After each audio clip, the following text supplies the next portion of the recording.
Hey guys, my name is Laksh Chithani and welcome to the Sports Couch brought to you by the Rotaract Club of Andheri. Here we bring to you head-to-tail details of all current happening of the sporting world and we ourselves get acquainted and learn new sports. Since we start off today, what better way than the biggest sport in the world, football? We all have our opinions and here are few of us who decided to go ahead and put forth them. Right from Ronaldo's transfer to Arsenal's downfall, we cover it all. By this podcast, we are trying to develop interest and intrigue more people by this beautiful world of sports, hoping they'd get involved too. Without much delay, let's dive straight into the podcast. Don't forget to share this video with all your friends. So, here we go. Okay, guys. Hi, my name is Laksh Chethani and I'll be your host for today's podcast on the Premier League. I'd like to welcome my guests for today who are the local football experts and kind of support the Premier League, and each of them have their respective supporting clubs. So we have Jeet, who supports Manchester City, Samuel Montero, who supports Liverpool Football Club, Kavan Vasani, who supports the Manchester United Football Club, and Sahib Machra, who supports Chelsea Football Club. I guess it's pretty much evident from our jersey. So before wasting much time, let's dive deep into the actual happenings in the football world. And everyone wants to talk about Ronaldo's debut. So Ronaldo, what a debut! Like United at top of the table, Old Trafford having I feel the time of their life. It's been so long since I've seen such an atmosphere at the Old Trafford. So Saib, would you like to set the ball rolling and talk about what happened yesterday? Of course, thank you. There's nothing too shocking, I think, about Ronaldo scoring 2 goals. Probably I was expecting a hat trick, if nothing more. But that is something that was always to be expected, seeing the accolades he's always won and how he's performed over the last 10, 15 years, actually. He's 36, doesn't look like it. He looks like he's happy. It's clear that Sir Alex actually got him back home. We have a Manchester City fan out here, so I don't know, maybe he was almost there. But the performance overall just seemed to, click in many ways. And I think I'm very excited to see what Manchester United brings over the next few weeks. But yeah, seemed like a good performance overall. And Jeet, so any threats to Manchester City from Manu from this season? Yeah. I'm actually happy he joined United. I didn't want him to come to City because that would make it very awkward and it would be like a legend joining a rival. That's not you wish often. True. We don't want another Luis Figo situation. And yeah, and to those who said that he's finished, well, you all know. Yeah, he pretty much put it out there with 2 goals and yeah, amazing. At that point when I thought that Bruno was going to get overshadowed, he came out with actually someone on a fantasy group said Bruno's having a stinker, and then he went out to score this banger, and then everyone was like shit. So that was great. So Sammy, Bruno is not getting overshadowed anytime soon, right? No, I don't think so. Actually, I feel that Bruno and Ronaldo together can be unstoppable, like Kane and Son. Yeah. But they should be better than that. Like as Sahib said also, I was expecting a hat-trick from Ronaldo, but I'm happy with 2 goals. Okay, that's great to know. So Premier League table, I know it's like very early in the season. So just wanted to know your views. Like, isn't it a bit weird? Like Arsenal at the bottom of the table, Leeds at the somewhat in the bottom of the table, Brighton in the top 6, if I'm not wrong. So isn't that little a bit like a weird sense you all are getting from the Premier League vibes? I know it is very much early in the season, but what are your views on that? So let's go with Sammy again. Yeah, this season Premier League will be like very tough because all teams are like going all out, and Brighton, I feel like their defense is very good, and I'm not shocked that they are in the top 10. Actually, yeah. Yeah. What about you, Jeet? Do you feel this kind of which is a stigma around Manchester City where they tell that this year so Manchester City are going to rocket, and the end of the year they do that, right? Like they have when they crossed the 100-point mark, it was a big achievement from them, especially from the past 10 years, how they have escalated over especially in the last few years, getting De Bruyne, now Grealish. So like the stigma around Manchester City, do you think it is like a short-term thing, or are you expecting it to be there for a long time and become some fun like a Liverpool, Chelsea, or United type of club? Yeah, I am expecting them to stay out there for long. And the stigma is there, it will always be there. But this season's title race is really going to be amazing. And yeah, City, the thing around City is that many people call them like a club coming from money. So that's not the thing. It was present before also, but yeah. So they have emerged recently only because of good management and tactics. But I feel they'll be, you know, in this thing for long. They'll be remembered, like with the names of United, Liverpool, Chelsea, and so. That's great. That's good to hear from a City fan being a bit confident. And Sahib, so Chelsea is second. Now they are trailing only on goal difference. So what do you think is like, is it going to be neck to neck between United? Is that the battle looking forward, like keeping away the City and Liverpool factor? Do you think Chelsea and United, like last season, is it going to be neck to neck, or do you think Chelsea is going to easily overpower, or how is it going to be according to you? I actually think it will be neck to neck with Manchester City for the title and not United. I think United are almost there, but I do not see them winning the title. The only way they could probably win the title is if Ronaldo consistently, overperforms on expected goals or so, because I'm not very confident yet on Ole's tactics as well as the base of the midfield that United has. Either McTominay or Fred or Van de Beek, I do not see them holding up against the top teams, or I see leaking goals happening. So I think United have a good start and I think they're on a good run. But I'm not very confident if they can sustain it, especially with the squad depth. Because if I looked at United's bench yesterday, and the only two players that I really felt could add value were Martial and Lingard. And Lingard from time to time. While if you look at City and Chelsea right now, there are 2 to 3 good players in every place. Like we won the Champions League with Jorginho, with Kante, but we still got Saul. So the squad depth is very important, especially with so many fixtures. And your question regarding the Premier League table, I think Arsenal are where they are. I think it's very well deserved because they're not in a great position right now. Brighton, in the meanwhile, I mean, with a manager like Graham Potter, I think it was expected that they rise up this year because they have a very, they have a good squad. They have a very tight squad. They sold Ben White. They reinvested the money very well. They have Moder. They have Pascal Gross. They have Trossard. So these players get the job done as long as Brighton have a striker that keeps finishing, because they were the team that highly underperformed expected goals last year. I think they can at least be around the top half of the table. So it's shaping up to be expected, but transfers wise, I mean, all of the teams have done fairly okay. So I guess we will come to know around game week 10 how it shapes up. That is. I'd like to add something Yeah, on go ahead. Brighton's thing. Yeah. Graham Potter is a very underrated manager, I feel, and the real test for Brighton will be when they face top six or at least top four, or someone of United, City, Chelsea, and Liverpool.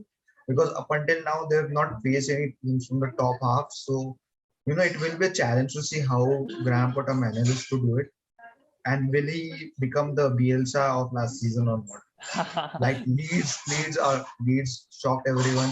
So it will be interesting to see them.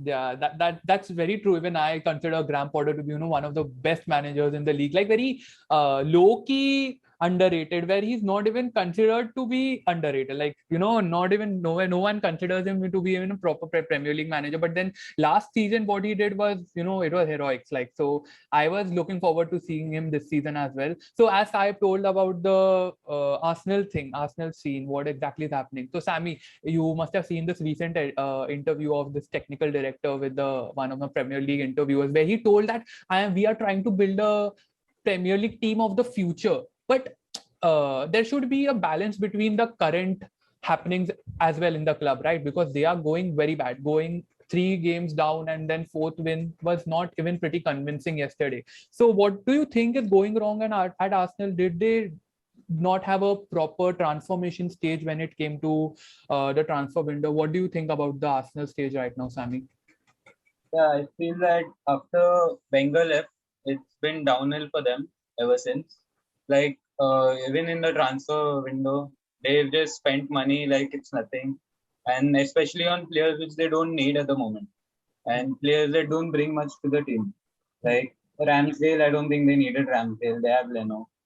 Like, it's just a mentality which Arsenal have. And also, like, at Arsenal, you don't see them pressing the ball. You don't see them wanting to win the games.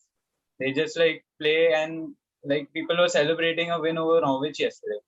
And I don't know if that's the right mentality to have right now, but the youngsters like Saka and Emil Smith Rowe, they are good. They are good for the future of the club, and I'd like to see what happens in the coming years. Definitely, that's very much true. So let's talk about the transfer window a bit. Like we had this survey yesterday, and we got like 80% people think that football fans think that it was the best transfer window up till now. So what has been your take on the transfer window, Jeet? Like how do you think has the transfer window shaped up, right from going from Messi flowing around, and Ronaldo going back to Manchester United, and there were talks of Neymar coming back to Barcelona, which didn't happen, and Mbappe, Saul, like I was shocked. And yeah, let's go on for that topic. What do you think about it, like the transfer window this year? Well, both Messi's and Ronaldo's transfer were unexpected because at the last moment for Messi, everyone thought so that it would be like Messi will be registered and he would play for Barcelona. But then suddenly things turned around and it has been I'd say it has been a bad transfer window for Barca. But they got Depay, which is a great who's proving himself to be a great signing. But I think the loss of Messi and Griezmann especially will affect them. Ronaldo to City and then suddenly United comes in was all expected, I think, because everyone knows that he won't join City ever because of his love for Sir Alex Ferguson and United. Neymar to Barca is always linked, so that isn't anything special and he wouldn't be coming. True. Premier League clubs have done very well business, especially Spurs. We are not talking enough about them. They have done a really good business. Yeah, and Arsenal, someone needs to tell them that spending doesn't win you trophies. Proper spending wins you trophies. that So is yeah, that is very much true. But also, what do you think, Saib, about the Danny Ings transfer? Like there was absolutely no craze about it. There was no hype behind it. It was just like any average Premier League player going to another average Premier League club. Like I thought that there would be more beyond that transfer and there would be more craze behind it, because someone who's scoring 20 goals every season, like that's something quality of a great striker. So don't you think it was a bit underrated or bit underreported, if I would say? So I feel that is exactly how the transfer window has been, that most of the transfers have gone under the radar. I mean, a lot of clubs have done great business, and similar Aston Villa as well. That's what I was going to say. Aston Villa are one of the clubs who've done great business. It's not just Danny Ings. Buendia created the second most chances the year Norwich were promoted to the Premier League, and they got him for around 15, 18, 20 million, I think, which is very cheap. And there was no hype around that as well. Similarly to Bailey, Bailey was quoted to move to Chelsea for 70 or 80 million 2 to 3 years down before, I guess. So that's the point. I think that's how Aston Villa like to operate.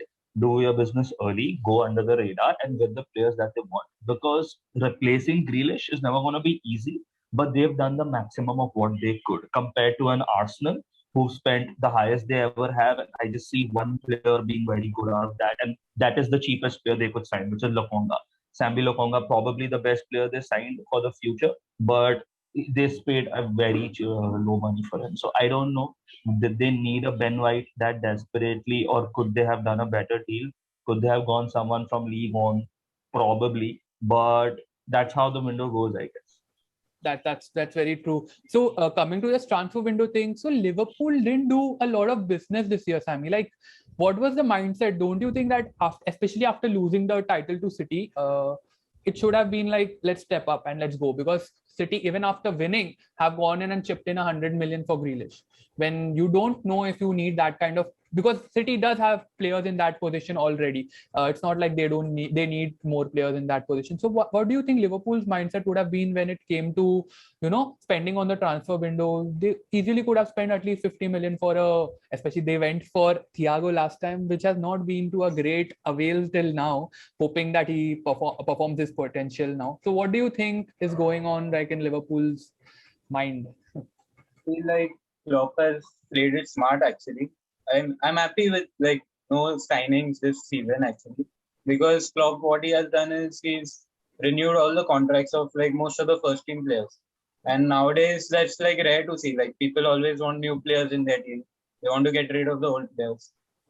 And right now, like Liverpool is a well-oiled machine, and their chemistry is good.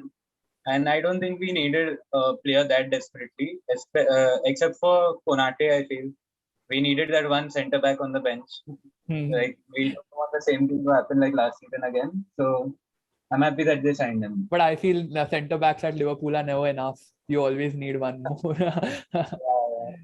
That is great. That is good to hear. Like coming talking about preserving the players you already have when it comes to someone like Salah and Mane, who have always have their spat in between of scoring more goals, which is a good kind of healthy competition. So let's come to Manchester United now. So I feel they are the most talked, and they're like the complexity inside the club when it came to transfer window, when it comes to midfield, when it comes to defense, and when it comes to attacking. Everywhere has been the max because there's so much to work upon after Sir Alex Ferguson left.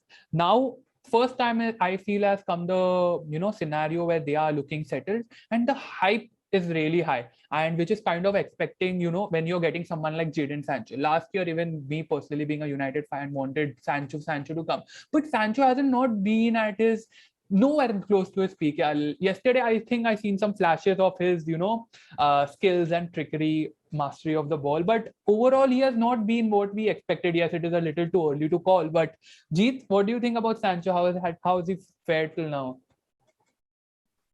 Yeah, Sancho, he'll take time to settle because coming from Bundesliga to Premier League, like it will take time. He will eventually excel and he will prove his worth. But I feel he will take time to settle, and I think United fans shouldn't expect much from him this season because he'll settle in his new role, tactics, everything, and he will take time to settle. But next season we can see Sancho being at his best. That's great. Coming from a City rival, it's good to hear that Sancho will perform well. But like even coming to Sancho, Lingard. Now Lingard is someone who's performing consistently over the past year. Like it's been a year and he's fabulous. I really thought in between that it is going to be only a stilt where he's going to perform really well and then it's a purple patch and then he's going to go down. But it didn't turn out. Even in the international break, he performed exceptionally well. The 2 goals were they were classy. I really felt they were classy, and his influence on the game was as far very tremendous. So Saib, do you think like Lingard is a chance to play with someone like Bruno or replace Bruno when it came to games which didn't matter a lot, but yeah, his importance is there in the club still? I mean, every player you keep at the club is important at some point, depending on where you decide to play them.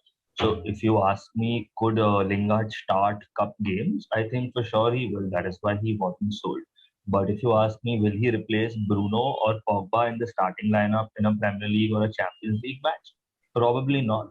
Probably not, even if he gets a hat trick or so, because the essence that they add and the class that they add is a bit different. Like Lingard being a very good player, at least over the last 1 year. I cannot say much before, because I think overall, I think he is pretty much an average Premier League player, but probably he's on a purple patch or probably he's matured. I do not know. I cannot answer right now. But I feel there will be instances where he will have the role of being probably one of the best super subs in the Premier League, if that is what he can pull off, because he brings a lot of energy and the drive. He is one of the best pressers at Man United. So that is something which he always brings. That he certainly is a good person to have around in the dressing room. I think that is something which is the reason why they've kept him around, probably for the dressing room sense, because he brings a lot of energy, a lot of positive vibes. I don't think that he's going to be replacing anyone anytime soon. But with Ronaldo, Lingard, a few elder people, that is something that United probably reads right now, because I think they expected Pogba to take that role of a dressing room leader, which I think he cannot or hasn't been able to. And I think it's about time they realize that someone else has to. I would rather give my vice captaincy or captaincy to Lingard rather than Pogba, because I at least feel some leadership qualities coming from him, while Pogba probably needs to focus on his own game. I think that's the best scenario for him, where he is his own star and he plays alongside a few other stars. I think that is what United have finally done right. They try to make Pogba the best player at the club, which never works. He was one of the best players at Juventus with better players around him. That is what he needs. He needs people to calm him down. He needs people to sometimes tell him that, okay, this is how it's done. So with Ronaldo, with a Bruno, with a Cavani, Pogba is now probably third or fourth in seniority, and that is what he needs. So they need to tell him where to go. So I guess that is a good fix right now. So yeah. That's it. Coming to midfield now, spoken about Pogba. Now there comes Van der Beek. What position does exactly Van der Beek play according to you, Sammy? Like, I have always considered him to be one of the CDM, like Pogba style, but maybe a bit more defensive. But yesterday he replaced Bruno. Now I don't know what the change in formation was, but like he was out there and he was playing camp till certain extent. I seen him involved in one of Jesse Lingard's goal as well, where he, kind of just put in a pass and was celebrating like he had scored the goal. I don't know why, but yes, yesterday I seen that and I thought it should be put into essence. So yeah, what exactly is Van der Beek situation right now? Do you think that he needs more game time, he needs more confidence, or is he being underused by Ole? I feel that Van der Beek is a proper center midfielder because the balls that he puts and the chances that he creates are very good. And you've seen that like at Ajax, he was one of the top players there. Yeah. Because mainly of the game time. And I think he also complained about it that he's not getting enough game time to show his worth at United. And I feel that Ole should start him more regularly. But the squad depth at United is like too good right now. So I don't know. Yeah. Go on. Yeah, so that is and then comes to Fred, McTominay, and Matic. Now Matic is aging. I feel he's not someone like Ronaldo who has the best of the physiques, and he's not fit enough to play. I feel 90 minutes when it comes to a very high intense game, and he needs, because Ole always thinks about going to the offense, and then you do not have Matic passing around, playing inside the box, and sometimes he can be a bit reckless compared to Fred and McTominay. Yes, I feel he's a little more reliable. But do you think they should have gone for a fourth defensive midfielder who could have actually, given Ole a third option for the cups as well? Because it is now very difficult for McTominay. Now McTominay injured, and Fred, if it would have been that he would have been banned for the games, then it would have been very difficult for only having Matic in the bench. So, do you think you should have gone for someone like Calvin Phillips or Wilfred NDD type of player? Yeah, I certainly feel United should have gone for another CDM. Okay. Because all the period of transfer window, there were rumors of Rice joining either them or Chelsea. So it was like he will be joining eventually, and he should be joining. And if United would have gotten Declan Rice, then I would have given them the chance of winning Premier League and competing for other trophies. But without a CDM, and especially when you have third choice as Matic, you won't win high intensity games, because if a team like City you will play a team like City, you obviously don't have a good CDM to block that shots, block those runs. And someone like Matic he's a very good player, but he's aging, so he won't be of that great use. So yeah, I certainly feel United should have gone for someone else, if not Rice, because that would have given them the momentum, and it would have been like United are also competing. They are very close now, but with the missing fact that it is like a missing piece of puzzle. The CDM. Exactly. That position has been in debate for a long time, but it's been under the radar for some reason. But that is there. So now we have covered many of the Premier League topics. Let's go back a little, rewind. So as we spoke about the oof moments, like the moments which made you fall in love with the Premier League. So like the Aguero goal, which Jeet rightly corrected out against the QPR team. So what are your favorite moments in the Premier League? So let me go first with mine. Mine was the Gerrard slip, which cost them the title. back in the day, and it was really amazing because that was the time when I actually started watching football, like in 2013-14, if I'm not wrong. And then it cost them the title, and it was made the mockery, and it is probably the meme of the decade for Premier League. Like we will not let this slip, and then he did the needful. But okay, so what do you want to go first, Saib, with your one lucky charm or memory? I mean, one of my oof memories. I mean, if you ask my favorite memories, that'll be a lot because being a Chelsea fan, we've had a lot of victories over the past few years. But if you say an oof memory, it will actually be Rooney's bicycle kick. I think that is when I started watching football, I guess around that time, maybe a bit before that. But that was something which was quite unbelievable at that time, considering the timing of the match, considering who they were playing, considering how important it was, and considering the finish of the goal. So Rooney's bicycle kick was something which is very special. I think it's still one of the best Premier League goals of all time. Do So you feel that that like is it. Rooney is underrated a bit because like considering the stats and all, he's like top in everything probably. But I've always felt this sense of him being underrated compared to other legends of the club and the league. Rooney is underrated for sure, but he also underperformed. I mean, there are both of those categories. I feel he's one of the most underrated players compared to legends. He's not that underrated because people do see him as on the England charts or the Premier League charts. But I feel when Rooney came around from Everton, when he joined Man United, and when we expected him to be a Ballon d'Or, and that is a potential that he never reached.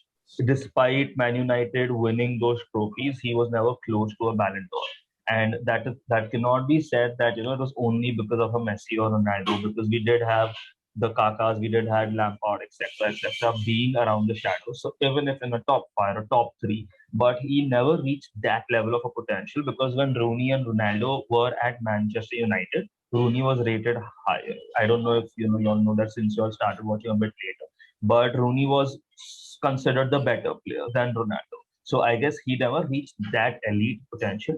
But considering what he has done, I think there should be more credit. I think there should be a Rooney statue as well, or there should be a lot more talks about Rooney. But that is the thing. If you are a team player and if you do so much for the team, somewhere you get lost in the history pages, and that is why a Ronaldo or a Messi are much more prominent because ultimately the goals or the awards or the accolades or the assists are all in their name. Meanwhile, Rooney does so much for the team, the running, switching back to midfield, coming to center midfield as he started, going getting older down in his career. So yeah, I mean, there's a lot, and especially the leadership as well. So there's a lot that Rooney did bring, but I think Manchester United fans rate him correctly. Probably outsiders do not rate him as much, or they rate him, but they don't remember him as much. I would say maybe that is the case. I think all of us agree that he is probably top 10 Premier League players ever, or at least somewhere in that bracket. But we probably don't remember him as much. But it's around, yeah. That's great. That's good to hear some Rooney remembrance. So Jeet, who's your oof moment winner? Yeah, it was the Aguero goal because I started watching football somewhere around that time only, and that at that period when I started watching the Premier League, United were dominating and City was just emerging. And when you steal the league from United in the last minute of the last game, it's eternal rivals and something which will always be remembered. A more underrated moment, it came from recent years. Company's goal against Leicester City, which essentially gave City the title over Liverpool. So that was also a very good moment, and it was, I think, one of the last games of Company. So that was also a very good moment for me because Aguero's, after I started following City much more after that Aguero goal and City winning, and Company's goal was something which will always be remembered by us and everyone else. Definitely. So yeah, that was one moment for me. That's great. That's great. So Sammy, coming to Liverpool, lots of negative memories more than positive, which come to my mind when it goes to Liverpool. So what is one of your favorite oof moments? If it's Liverpool or otherwise? Yeah, like I have two. One is obviously the top one, which is Aguero's. Like That was like a fairy tale ending with the last kick of the game on the last day to win the title against City and that against United. And you can't write that. And also like last season's Alisson's header in the 91st minute and to give us that spot of the Champions League. And I mean, I seen that live and I started dancing. But yeah, that was my top. That's great. So lots of let's go to this phase where we just decide who do you think will be the top two and who do you think will in the Premier League and who do you think will get relegated. One team which will get relegated this season. If we have a chance, we will get back in the podcast at the end of the season and let's see how much of us are right. So go, Sammy. Who do you think will be the top two and one team which will get relegated? Yeah. Top two, like not being biased, but I feel like Sai will be happy because I think Chelsea will win the Premier League this year. Like mainly because they won the Champions League and now they have that sense of like winning. And now with Lukaku also they are very strong. Second, I've got to give it to Liverpool. Like I feel that they'll get second. And the team getting relegated, I feel Norwich will get relegated again. Like maybe it's just the start of the season, but I see them getting relegated. Yeah. Okay, that's cool. Saib? Yeah, so I guess I would agree on the Chelsea part. I think Chelsea are probably, unless a few injuries, really get us down. I think probably if we lose Lukaku, if we lose Mount, if we lose Kante, any one of these players, the backline looks good. I mean, so that is not a worry. If we lose Mendy, these are the key players for us. Otherwise, I see Chelsea winning the Premier League this year. The Premier League for me is the toughest it's been since I started watching, which would be probably 2009-10ish. So it's very tough. Like it can actually be anything. There are no clear shouts here. I think probably December is the higher factor. How the December break goes for all of these clubs, how many injuries, what is the international situation, etc., etc. But I see Chelsea with Tuchel probably with the defense we have. I think Lukaku is a great add, but the defense is very crucial. The defense that Chelsea has right now is so solid. Like it's almost impossible to get shots away. Aston Villa did a great job the other day, just yesterday. But against better teams, we seem to perform even better. And we did not have Kante yesterday. We did not have Aspilicueta yesterday, etc. So the defense is very good. The most important part that Chelsea has is the leaders. They have a lot of leaders again, which they used to have before. They have a very top player from Belgium. They have Aspilicueta. They have Rudiger. They have, most importantly, Thiago Silva. So these leaders bring about those actions as Thiago Silva. I don't know if you all watched the match, as Thiago Silva did with a goal line block with his chest yesterday to save the goal. That is what these experienced leaders do, that they do or die on the pitch. So I see Chelsea doing that. I would probably give second place to Manchester City over United. I would still want to go for United. I think it's probably going to be for United coming second, but I don't want to sleep over City because Pep Guardiola teams can do anything at any point. And I think most of this comes down to how we fare against each other in the big matches. So playing a bit safe here, I see City probably second. I would not be surprised if it was Man United coming second. I would not be surprised if any of these finish first as well, but this we have to make a decision. So I would say City second, probably Man United third, Liverpool fourth for me. I think Leicester has dropped off now. I think they lost their charm of coming in the top four. So it's going to be difficult I think Liverpool probably fourth if they play well. I don't think Liverpool has that much of an improved squad. They're like two injuries away again to, just being like who's going to score. Firmino gone, maybe a Salah or Mane injured, and then they have to get 1-0 victories. So that is not good enough for me for the current squad or that others have. Coming to relegation, I think Norwich is a very clear candidate. I think they will be going back down for sure. Watford is another shout. I think Watford would probably be going down as well. So I'm pretty sure Norwich, I'm pretty sure probably happens. If Arsenal by chance get relegated, I guess I'm happy as well. That is it. Okay, Jeet, let's go. Yeah, if I speak from a bias of City fan, I'll go with City being the winners. But Chelsea has the momentum now. They've won the Champions League. They came back in top four last season. So it will be the top two will be Chelsea and City only. It can't be decided until they face each other, which is I guess 20th next week. So it will, we'll get a clear, we can get an indication of who is going to come out of the above the above in the in both these teams when we see them facing each other next time around. And as I have said, around December only it will get clear as to how the teams will fare and who will come into top four, top two. So I think it's Chelsea or City, one or two. I can't give a confirm on that. Third will be United, and fourth will be Spurs. I think Spurs will do a good job, even though they lost yesterday. But I think they'll come around, and Nuno will do a very good job. A relegation candidate, I think Bradford will get relegated again. It may come as a surprise, but yeah. And if Arsenal don't improve their ways, then they are getting relegated. Everyone behind the Arsenal topic. Let's see how it turns out to the end of the season. It was great talking with all of your guys. It was wonderful to know your thoughts and opinions about my questions I had for football freaks. Looking forward to connecting with you all again, and Rotaract Club of Andheri will come back with another topic, and for you all for all our viewers to listen for this podcast. And that's me, Lakshit Dhani, signing off. And I think now I'll be ending the meeting. And so thank you everyone for joining, and looking forward to seeing you again with more interesting topics.